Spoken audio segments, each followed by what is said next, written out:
What's your thoughts on government cover-ups or covert societies attempting to control humanity? Do you believe in ancient astronauts, intergalactic communication, or extraterrestrial visitations? Ever had an experience with disembodied spirits or the paranormal universe? Are these subjects fact or fiction? Each week, Tony and Eddie explore these unbelievable realities and beyond. Exclusively on Truth Be Told. Hello and welcome to Truth Be Told with Tony and Eddie, where we believe in experience becomes truth. I'm your host, Tony Sweet, and joining me now in studio is your other host, Eddie Connor. Thank you, Tony. Tonight we're joined by radio legend John B. Wells. John has completely changed the way America thinks through his hugely popular syndicated radio show, Caravan to Midnight. Now, make no mistake about it when we say John continues to influence millions of people all around the world with his leading edge and alternative content. John is one reason I started Truth Be Told with Tony and Eddie, and I'm so excited to have him here today. But tonight we are going to talk to John to find out what drives him to keep the world informed. And like his famous tagline reads, make ready for what's to come. Welcome to the show, the legendary host of Caravan to Midnight, the one and only John B. Wells. John, how you doing, sir? Look at that. That crowd went wild, Eddie. I know. Well, as they should. So, John, how's it going on? Well, I miss California every day. That's where you are, yeah? Oh, yeah. We'll make sure we rub this in for the next 15 minutes. No, we don't sound like we're from California. No, I'm now. from Kansas. Eddie's from North Carolina, so we're just kind of, immigrants here. Swinging by the seat of our pants, trying to sound sophisticated because we're talking to a big celebrity. Let me ask you this. What part of the Tar Heel State are you from? I'm from High Point, North Carolina, which is genuinely located between Hornytown and Climax. Well, I got to tell you, that's where my father grew up. Oh, wow. John B. Wells the first. I'm the second. That's where he grew up, High Point, North Carolina. As a matter of fact, in the days of the Depression, yeah, he worked at the flyback paddle factory there. You know, the little paddles with the long rubber band string on them and the ball that you bounce. I don't know if they even make them anymore, but he made 25 cents a day doing that. And he said, wow, it was real money in those days. So, yeah. Obviously, I wasn't born around the Depression, but I heard stories about it. You will go to hell. But my grandma and my grandparents would tell me stories about all of that. But yeah, absolutely. It's a huge textile mill. A huge textile city. Yep, and I understand they've got some pretty good furniture up there too. Yes, they do. Before they shipped everything overseas.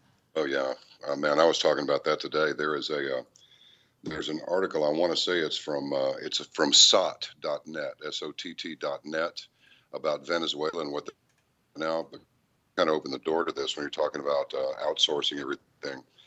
It's amazing. What is happening to Venezuela and how, for example, I don't even know what the name of their currency is. It's abbreviated BS, which is pretty descriptive. But I got to tell you, the official price of a stick of deodorant is 30, but the street price is 2,000, and their corporate elites. Oh man, it is. The parallels are absolutely frightening. It's something that could absolutely happen here because they reduced any kind of agriculture that was going on to about 9%. They pulled a mini Agenda 21. They pushed everybody into the cities, and then when oil collapsed, those people have nothing to eat, man. I mean, it is. I mean, men, it is. It's very serious, and it. It's one of those. It's one of those premonitional moments. When you think, you know what, anybody who thinks that this cannot and perhaps will not happen here may find themselves to be sadly mistaken because it's the same thing. It's the same hegemony that's afflicting the entire world. And I got to tell you, I never thought that I would see the day when the United States has postured itself as actually not the champion of freedom, not the champion of peace, but the enemy of both. And it's this government cabal and the corporate types that are part of it, and the military. It's that whole Dwight Eisenhower military-industrial complex, and nothing more. It's just weird. Now we have a controlled media, and everything is under control. I mean, how much surveillance do you need? And it's not Right. stopped. They're just developing new techniques for spying every day. So It is amazing. It's amazing that they put so much energy and effort in this technology that it's such a control freak-ish environment. And by the way, it's Bolivar, I think, is the Venezuelan currency.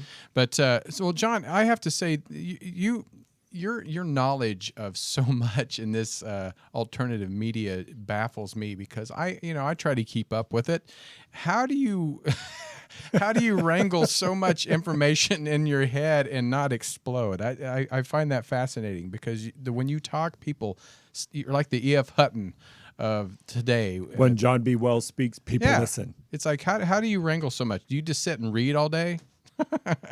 Well, there's a good bit of that, but I must tell you that long ago, I mean, we're talking about 30 years, I came to the conclusion, one of my longest clients, in fact, they very well may be the longest client, is the ABC affiliate in Dallas, Texas. The call letters are WFAA, and in those days, market number 5.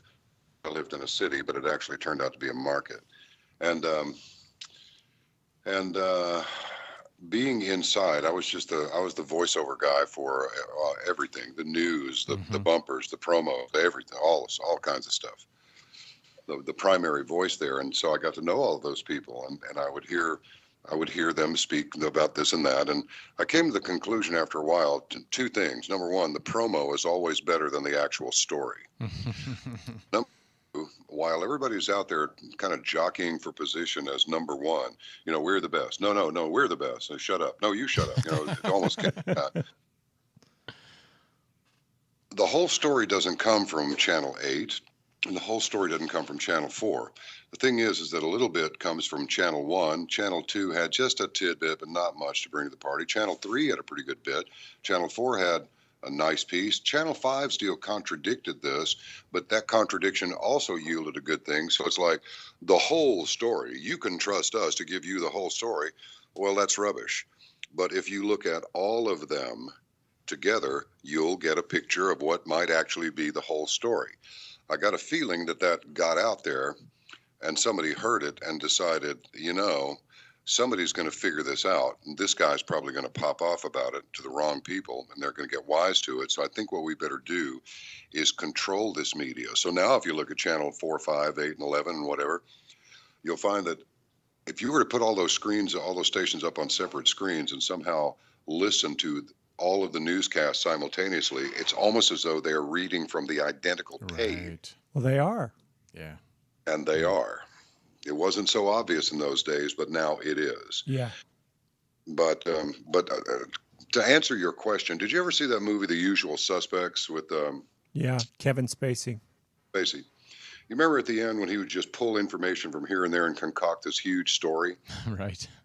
Well, that's kind of what I do. I just pick up little bits of information as I go along, and then after a while they begin to fit together in some cases. These go over here, and you start making little clumps of little clusters of data, and before long you begin to get that picture. So you become sort of a self-contained channels 1 through 50 or whatever. And then, and of course, I have help. These guests that come on our program, we are I'm not ever going to use the word lucky. I'm going to say we are richly blessed to have these people willing to come on the program and speak their minds unequivocally, lay it out, tell it how it is, and let us get that out to people. And of course, it's an educational experience for me every time I talk to one of them. Every once in a while, you get a clinker, but not often. Probably 1 in 200, you might get a guest on there that is not that they're.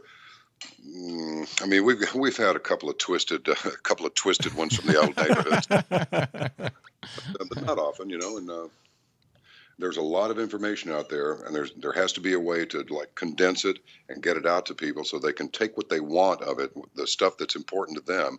And then I always tell them, do your own research. Do not just buy it hook, line, and sinker. If it's of interest to you, follow it up and see where it takes you. And the caravanners report back. They email us and call us regularly to tell us, okay, this is what we found out. There's another caveat here, and so the audience becomes part of the intelligence gathering network. And it's just a beautiful thing. And I got to tell you, I could never have planned something like this if I had all the money and imagination in the world. Which is why, for me, this is a mission. It's not a job at all. Right. I can get a job. If I wanted a job, I'd have just kept my mouth under control, not talked about. I'd still be with Premier Radio Networks right now. There you go. Well, let me ask you this, and you're a damn good storyteller, and there had to have been somebody, a father, a grandfather, that taught you how to storytell. Who was that? Well, my dad did tell a good story. I never met either I met none of my grandparents. Oh, that's too bad.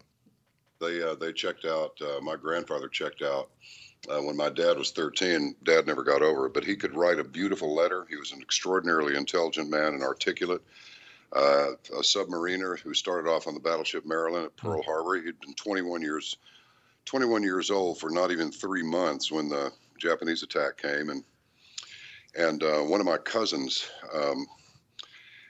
gave me a collection of war letters that he had written to his sisters and to his brothers and so forth, and I see that he was able to just talk about routine things that made up his Navy life, but there was I'm not going to say a romance to it, but when you read his words, you see pictures in your head, and you're really almost there. So I don't know, man. Maybe it's genetic, and maybe it's just reading the complete works of Sir Arthur Conan Doyle and his Sherlock Holmes series, because that was a brilliant storyteller, and actually Sherlock, the character, was quite intelligent.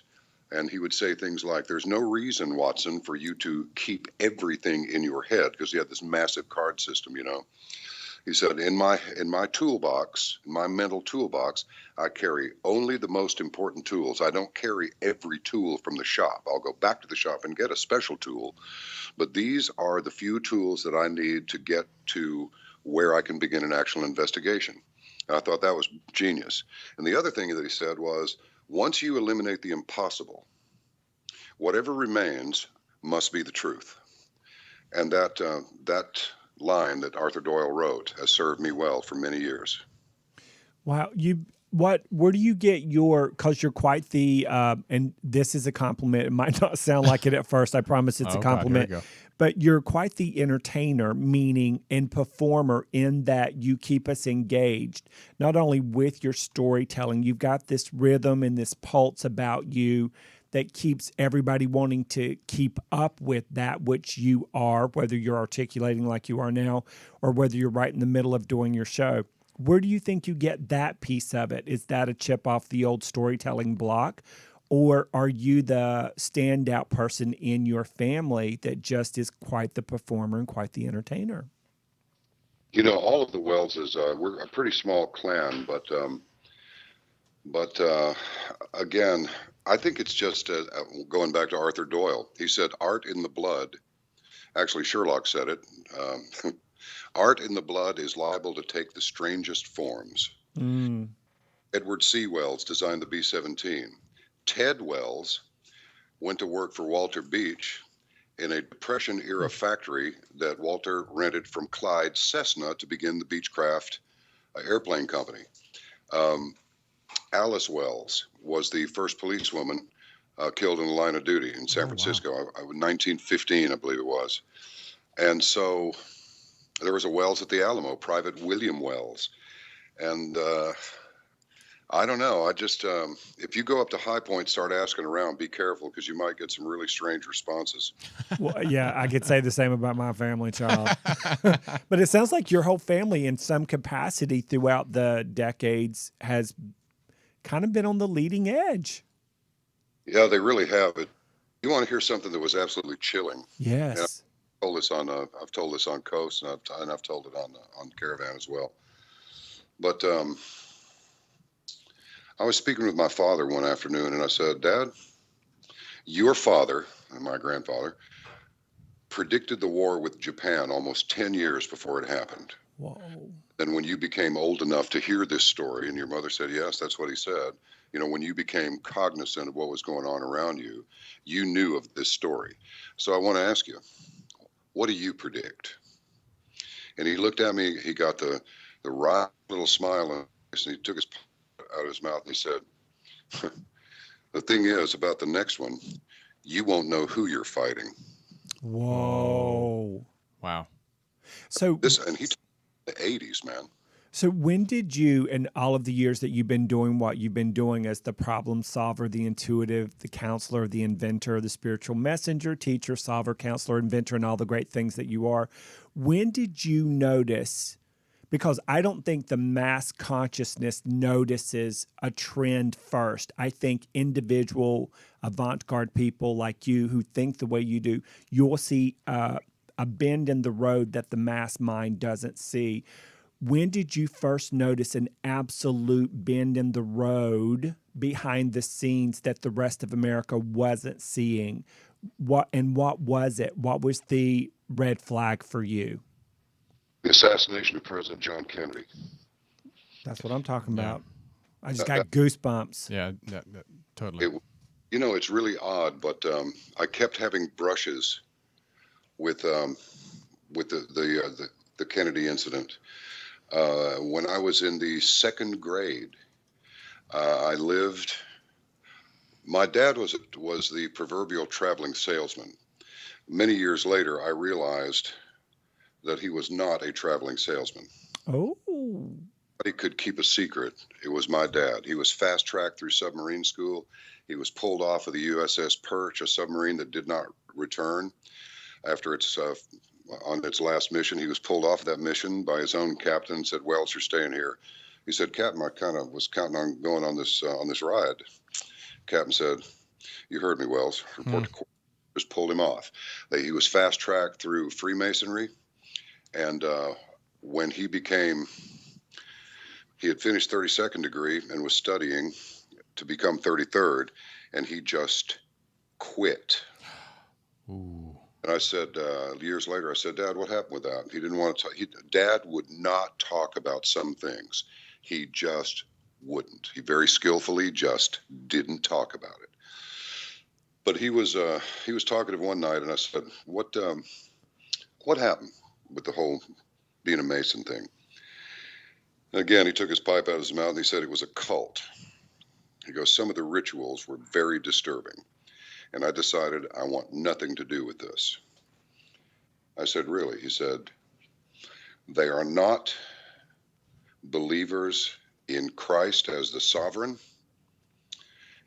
and their rituals contained language that was appalling to me. Wow. That's all he said. But I'll also tell you this, when he quit, that was the end of business for him. Oh, crazy. But it was okay, because he spent a lot of time. He was gone for 5 years of my life, but he was up and around Virginia and North Carolina, particularly Alexandria and Silver Spring. So Yeah.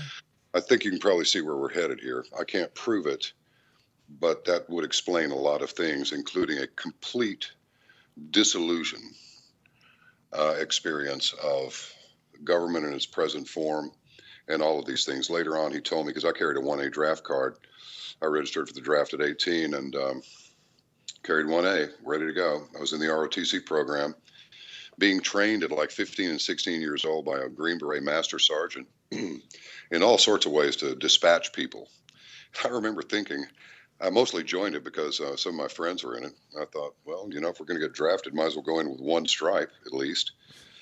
And I just wondered if we really should be being taught these things at that age, how to, decapitate people with piano wire or guitar string or whatever you got handy, how to, rupture somebody's kidney with a rolled up newspaper, things like this, improvised explosives. They're teaching this to kids in high school. Oh my God. And But he told me later on, he goes, "You weren't going to that." I said, "What do you mean I wasn't going?" He goes, "You were not going to Vietnam." And I said, "Well, why not?" I mean, I wanted to go. You were in service. Everybody's Sonny's in service, and cousin John's in service. And I mean, why? He said, because it was a BS war. He goes, if it was a real war, he goes, I'd be right there with you. He goes, but you were not going to that. Wow. Going to that what? Well, he knew it for what it was. And so back in those days, I remember standing on the playground when I thought, that's strange. The bell's ringing for us to come in. We just got ripped off for a bunch of recess. This was really odd because in my classroom, some of the girls were starting to get a little weepy when the principal came over the public address system and announced that the president had been shot in Dallas. But the older boys, in a class or two ahead of me down the hall, this big cheer went up out of the classroom because John Kennedy was not liked. They didn't like his haircut. They didn't like. His They thought he had long politics. hair. They Yeah. thought the Beatles had long hair. Mm-hmm. Hair at all. And I remember asking Dad, why are you so opposed to? I thought symphonic music was referred to as long hair music, and the maestro's depicted in these cartoons even as having hair down the middle of his back, and he's standing there in a tuxedo with long tails and a baton. But you got a problem with long hair? And he looked at me like, I know, and I still don't like long hair. It's like, all right, that's fine. But Kennedy was Catholic; they didn't like that. And I thought to myself as the days went by, this is awfully convenient. I mean, I'm in Yes. elementary school. I'm going, this is extraordinarily convenient. A guy walks down with a bunch of cops, shoots the guy, and then has now conveniently died of cancer in the hospital. Mm-hmm. Doesn't look good to me at all. Well, as time went by, before that happened, 4 years ago before that happened, my mother and I lived in a guest house in Arlington, Texas, which is located between Dallas and Fort Worth. There was nothing going on in those days. The most exciting thing that happened was the train had come through town about 2 in the morning and wake everybody up. But other than that, there was nothing going on. Because there was nothing going on, there was no trouble to get into, so that was also good. But the guest house was situated behind the house of one Helen Wessler. And she's got a little park named after her. She was a big-time Arlington real estate agent, as big-time as it could be in those days, because it wasn't a 2-mule town, but maybe 6-mule town. That'd be about it. And her personal nurse was one Marguerite Oswald, Lee Harvey's mother. Unbelievable. And then later in the early to mid 80s, I moved on to a street in Bluffview, which is a pretty cool section of Dallas because there weren't any. The streets were just streets; they weren't curbed. The pavement, the blacktop would stop, and then the yard would begin. The houses were nice; they'd been there since the 30s and 40s. And right up the street, about 5 houses up, was one General Edwin A. Walker, and he was the man who was shot at allegedly by Lee Oswald in April of '63 before the assassination. And I was speaking with him one time, and I said, why do you think John Kennedy was assassinated? And he said, because he was a lame duck president. Hmm. And I said, okay, but that was not the answer that I was really looking for. I didn't find that information to be very useful. What I did find useful is when he said that the call that went into, I can't remember if it was the Highland Park Police Department, which is a suburb of a somewhat elitist suburb located right in the middle of Dallas proper, or if it was the Dallas Police Department. I think it might have been Dallas. But he said the call that came in to the police department there to release Lee Oswald came from Bobby Kennedy. And he didn't say Bobby Kennedy's office. He said Bobby Kennedy. Well, as I have now met Judith Berry Baker and become friends with her, Judith Baker was an extraordinary kid and was fast-tracked right into cancer research with Dr. Mary Sherman down in New Orleans. So when she came on Caravan to Midnight the first time, I said, Judith, I want to talk to you just like a couple of people talking who have known each other for a long time. I am not going to ask you these stayed and staged scripted questions. I just want to ask the questions that I want to ask. And she goes, I wish you would. I said, all right, Lee Harvey Oswald, CIA, yes or no? She said, yes. Lee Oswald had thwarted an assassination in Chicago. And the way that I see that, I mean, seriously, a Marine radar specialist defects, not a radar operator, a radar specialist defects to the Soviet Union Right. at the height of the Cold War, and then comes back with his Russian wife and somehow doesn't wind up in Leavenworth. He's still walking around. He's right up the street in New Orleans from Office of Naval Intelligence. They got him on film with Fair Play for Cuba and Hands Off Cuba, and he's over there across the street next week registering to vote with the black folks and all this stuff. How does that happen? CIA. I said, well, no FBI. She goes, them too. He got a check for $200 from each one of them each week. I saw myself. And because Judith Baker was a researcher, she saved everything. Ooh. Every scrap of paper, every check stub, every ledger entry, everything. Man, it is an absolute nightmarish morass of intrigue, espionage, betrayal, treason, treachery, all of it. It is monstrous beyond comprehension. It really is. And so, now how is it that Lee Oswald is supposed to be with this old Mannlicher Carcano rifle? You can't hit the ocean with this thing, okay? The Italians hated being under the thumb of the Germans. It was an Italian-made Carcano.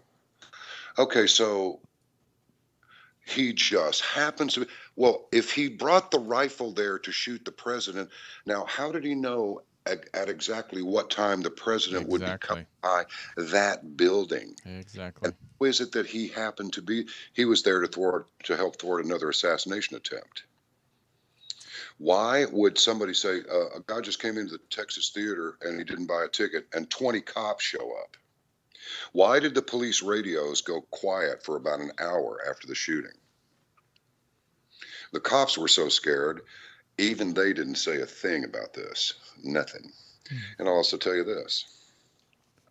If you're in the mood to just let me keep going here. Yes, Oh, please. yes. I'm listening to you like I'm listening to your show because Yeah. I'm just so fascinated. Right? Well, here's the thing. I ran out of gas on my Harley Davidson. It was must have been in the fall of probably around October because the weather was really nice. And I had an 81 model white and a guy ran out of gas on Interstate 30 heading back to Arlington. Because in those days I really couldn't afford to live in Dallas. I could, but I had to have a roommate. I wasn't doing it. So, and besides, I didn't pay disc jockeys that much in those days. So I'm finishing my rock and roll gig, the 2 to 6 shift, and I ran out of gas. And a guy on an identical motorcycle, except for he had an S&S carburetor on his. I just had the stock key in. He pulls over and he goes, "What's the problem?" I said, "I just ran the thing out of gas." And he goes, "I'll go get you some." I thought, okay, cool. So he did. Brought me a jug of gasoline back, and I said, "Man, that would have been one hell of a push. Thank you very much." He said, "Well, who are you?" And I said, "I'm John Wells. I work at the zoo over here." I said, if you want to, I work 2 to 6. If you want to come down there, I'll leave your name at the front. I'll give you a tour of the studio if you want. If you don't want, that's cool. We'll go eat, and steak and beers on me, okay? Because you really saved me." There's no problem. So it was either the next day or the day after he came down there. He didn't really want to see the studio that much, but he did want to go over to Dealey Plaza. So I said, you know what? It's right over there. And it's just, I don't know, maybe 300 yards away from the station. You had WFAA Channel 8 TV downstairs, and you had an AM and an FM upstairs. Right across the driveway was the newspaper, and all of it was owned by the A.H. Velo Corporation. That's Gannett now, I believe. So I said, yeah. So we rode our motorcycles over there, pulled around behind the school book depository and parked them. Wasn't any big deal. It was just an old building standing there, and that's it. They hadn't even put the little museum up there yet. And so we go around to the back, and you know what I see? I see something that no one had ever reported. And that is that the balustrade that goes across what they call the triple underpass It's Commerce, Main, and Elm. And Elm is the one closest to the depository. There's a balustrade made of, concrete masonry that goes across the top of the bridge. It's just a decorative little balustrade, Well, that balustrade made a right angle turn and came up toward the depository using the same architecture. And it terminated in a little, about a 10-foot by 10-foot little garden seating area. You could have put a table and some chairs there with an umbrella and sat around sipping juleps in the summer if you wanted to. And there was a little cutout there where you could walk into it. And I thought, no gate or anything, just a little cutout in the balustrade around it, surrounded on four sides, except for this little cutout. And the first thing that got my attention was I thought, wow, what's that doing there open like that? Somebody could wander in here in not too good a light conditions and fall into that hole.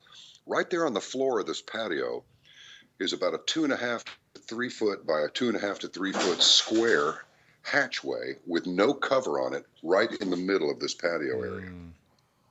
And I went, wow. So I look at it, get down on hands and knees. I'm looking at this thing, and it has these metal U-shaped rungs sunk into the wall going down. And it's going down a long way. So I had some wooden matches in my pocket, which was just, I just carry those things normally anyway. And I lit one and dropped it. Couldn't see anything. So I just quickly lit another one, and while it was still burning the sulfur off, I dropped it. Wow. It goes down a long way. So I gathered up a few little pebbles of gravel. I couldn't even hear them hit, Whoa. And I thought, wow, this is interesting. So that was the end of that. Then later, a producer over there named David Caldwell decided that he wanted to do a program and call it the Kennedy Tapes. And this was all of the film from that day, November 22nd, 1963. Well, it ran like between 3 and 4 o'clock in the morning when absolutely nobody was watching. But I was watching. And I noticed, we've all seen this too, the motorcycle cop lays his Harley Davidson down on its side in the street and starts looking into this manhole, this storm drain. And I thought, that is the storm drain that connects to that hatch right up that hill that me and Damon were looking at that afternoon. Well, if you go there now, you will see that hatch has been welded in 4 places. Now, you would wonder, why hasn't some enterprising investigative type gotten his cold chisel and just busted those weld marks, those welded places off, and gone in there? Well, nobody has. Now, some dude shows up out there and repaints the X where Kennedy was actually hit. But nobody's ever opened that hatchway. And in 2013, on the 50th anniversary, they were freshly welded. They were shiny. When I looked at them last year, they were rusted, So the welded marks were rusted. And it was an interesting weld, too, because it was a silver weld. It wasn't like a gorilla weld where it rusts instantly. These were shiny marks, at the 4 quadrants of the manhole cover. So there's that. And well, John, can I ask you something real quick? That I'm going to go back a little bit because something you said that fascinated me. You said you asked someone about why Kennedy was assassinated, and he said a lame duck. Why would they assassinate him for being a lame duck president? That was my question, and I still can't answer it. Do you think part of it was because he was definitely about integration as opposed to segregation? But he wasn't really that for the African Americans before the election. Is that correct? Wasn't that correct? That's my understanding. I was still pretty young in those days, but wow, that's fascinating to hear someone say that. You would think it would be because he was doing too much. But one of his famous quotes is, there is a group of people that are, I'm paraphrasing, a small group of people that run everything in this country, and I am going to get to the bottom of it if it kills me. Well, it did kill him because it did. Allen Dulles was the head of the CIA in those days. Kennedy fired him. But guess who winds up on the Warren Commission? Ooh, tell me. No way. Yeah, absolutely. It's and George H.W. Bush, who just couldn't remember where he was on November 22nd. Well, he was in Dallas. Everybody was there. These people are freaks. This is why my was able to walk away from Freemasonry the way he did when he decided these dudes are a bunch of freaks and I want nothing to do with them. It's because they are freaks. Yep. I mean, look at the sex scandals that B.J. Clinton has gone through. Nobody does anything. Yeah. He's to have raped or otherwise slept with, or not slept with them, maybe 2,000 women. That we know Wow. about. Wow, 2000. That we know about. His wife is a certifiable criminal. She let those people in Benghazi die. She wanted them dead. When I saw that, I thought that's a gun deal that went bad, is what that is. They even brought their little Al Qaeda flag. I wonder why would they bother to bring a flag? They keep calling it the annex. The annex. First, it was our embassy, and then it was an annex. It wasn't an annex, and it certainly wasn't an embassy. It was a CIA safe house. So that was all about funneling guns to what would become ISIS, is my opinion. So, and you know, a guy I was trying to buy a military vehicle from this guy, and he likes to drink, you know. He starts talking, and he starts saying something. I said, why don't you follow that up? And he said, okay, I will. So he did follow it up. I said, would you ever, a few days later, a couple of weeks, whatever, I said, you ever get any response out of that guy? And he goes, I called him and asked him, and he told me not to ever call him again, and he hung up the phone. Well, what Told too much. Isn't Bill Clinton part of this company? Doesn't he own a piece of this company? Bill Clinton has been dealing weapons for a long time. Really? Coke, all kinds of stuff. Yeah. He's Tell me about that, because I'm not honestly not heard that. So I'm fascinated to hear that. I'm fascinated to find out when it's all going to hit the fan finally. well, Please tell me it's before November. Please, please, please, John, tell me. I think there's a good chance that something's going to happen. These people are so diabolical that if anybody thinks that they wouldn't sacrifice 3,000 people at the World Trade Towers in furtherance of getting it on in the Middle East, they're wrong. They would. They kill people all the time. These pedophile rings that you hear of the ministers of parliament are involved in this, and their favorite buddy Jimmy Savile and all that. Well, where does everybody think that they get those kids? They get them from the orphanages. Oh man. And they kill some of them. Wow. Every once in a while they get carried away. I can't prove any of this because I haven't seen it myself. Right. But once you hear enough of this and you see who will not answer questions that you ask. Thank you. You know, I believe it was Voltaire who said, if you want to know who rules you, identify the ones that you can't talk about, and then you'll know. Yeah. So do you think, I know you're a Trump supporter, and because some of the things that he says, and a lot of people are so terrified of him getting in office, can you give us your opinion on what a Trump presidency would look like? And maybe even just a little bit of his strategy, actually. So we can understand, and to our listeners. I'm not necessarily a Trump supporter, but I do believe that he is a capable businessman and a connected guy. He doesn't need their money. Mm-hmm. There are no reports of any scandals that he couldn't survive. I don't even know of any. There's supposed to be a daughter somewhere that, but who knows? I mean, look at Chelsea Clinton. That's not Bill Clinton. No, he doesn't look like Chelsea. Doesn't look like him at all.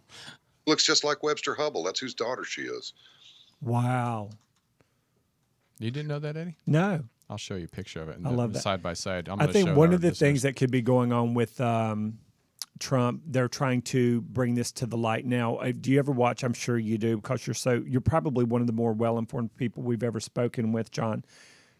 That's a daddy child. Look at that. I know. I'm showing a picture of Chelsea and the. Do you ever watch the show Vice on HBO, John?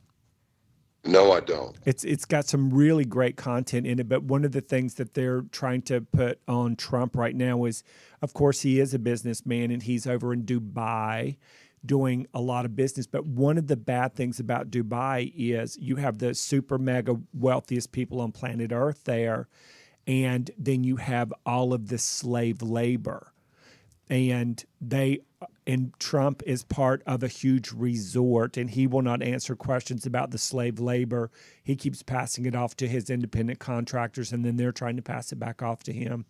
But that's really the only, quote, scandal that they're trying to pin on him right now, as far as I know. And Tony just gave me the 3-minute mark. Unfortunately, our time is almost up, you're one of those you could sit there and sit down and chat for hours, and that's why I know people tune in because they just love listening to you and your stories and the guests that you have on. And like I said at the beginning of the show, I started Truth Be Told based on of you, because inspired by yourself, because bringing multiple different types of people on the show, learning from them.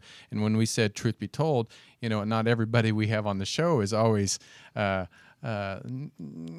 not going to say legit, but their truth is their truth, and we want to share that with our audience. And so my last question for you is, how do you get your guest? I mean, when it comes to, is it things that you're fascinated by, or is it things that are more topical, or do you just go through 10,000 emails a week?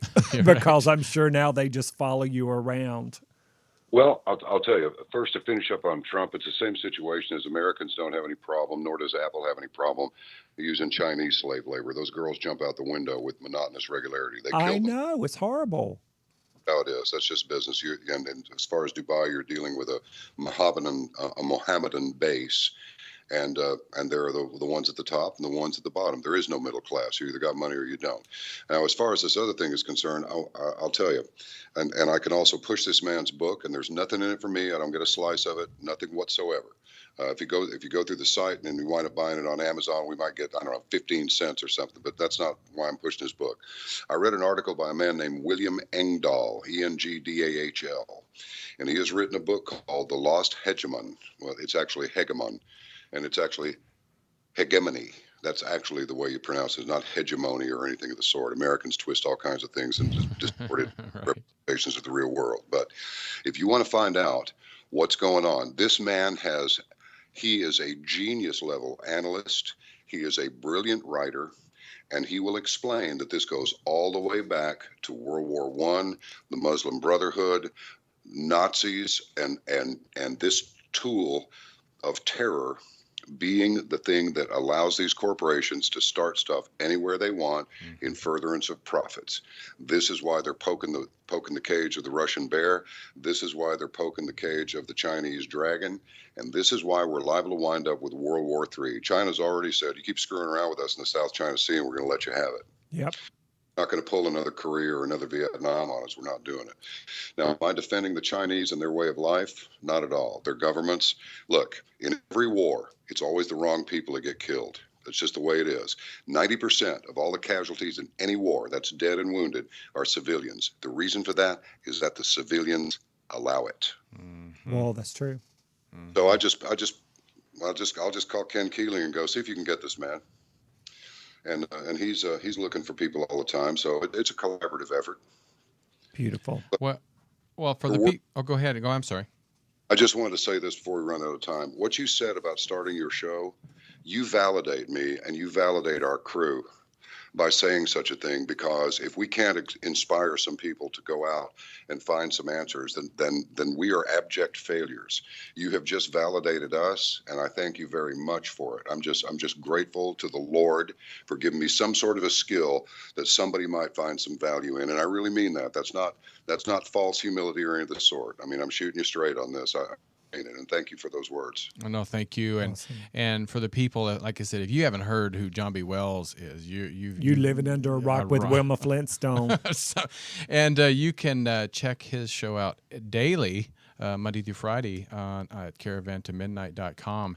And it's only $5 to subscribe, and I've subscribed, and I enjoy every show that you produce. And like I said, this is a man that has been there, done that, and has a lot more to give. And we are so honored to have him on Truth Be Told right here on UBN Radio. So, John, one more time. It's a cheesy canned applause, but it's from the heart. So we thank you. Thank you, brothers. The honor was mine. All right. Have a good one. We'll talk to you soon, and please come back. Thanks, John. I'll do it anytime. Thank you. All right, you got it. Yep. All right, this is wow, Eddie. 2 amazing guests tonight. With Scott Wolter in our first hour, and then John B. Wells this time around. And I caught myself just listening. I didn't want to ask a question because he's fascinating. Well, that's part of being a good host. You like the momentum, you like the way it's flowing, you like the synchronicity of it, and you're learning too. Oh, all the just time. from listening to him. I heard a boatload of things I've never heard before. Oh, yeah, like the said, the corridor under the what is it, the bridge? I mean, that's come right. on, That's welded shut in 2013, people. All right. Well, like I said, if you tuned in halfway through, we want you to go to our YouTube channel, Truth Be Told with Tony and Eddie. Subscribe, watch this, leave a comment, good, bad, we don't care. We want to hear them all. I care. I do. I don't care. I like to hear them all because even through constructive criticism might even make us better. So if it's just nasty, you don't have to. But you don't have to. Right. But if you want to listen to our podcast, go to iHeartRadio, iTunes, and subscribe there too. Leave a comment. Again, if you have somebody you'd like to hear on our show, please leave a comment. Let us know. And next week, we have a great guest for you. Just go to truthbetoldwebtv.com, find out who it is. 2 weeks from now, we're going to... Eddie? Yeah. Contact in the desert. That's going to be amazing. And I know we have Linda Moulton Howe we're going to be interviewing. Brian Forrester we're going to be talking to, and I'm sure plenty of others that we're going to get an interview from there. Which leads me to a question. Are we doing the show here Friday? Or are we doing a pre-record and then just jumping on down to Joshua Tree? I think we're going to do a pre-record. That way we can get down there, get settled, and get set up and enjoy some of the speakers. Hey, what's up? All right, well, this is Truth Be Told with Tony and Eddie. I'm Tony Sweet. I'm Eddie Connor. We're out of here. See you next week. Bye, y'all. Bye.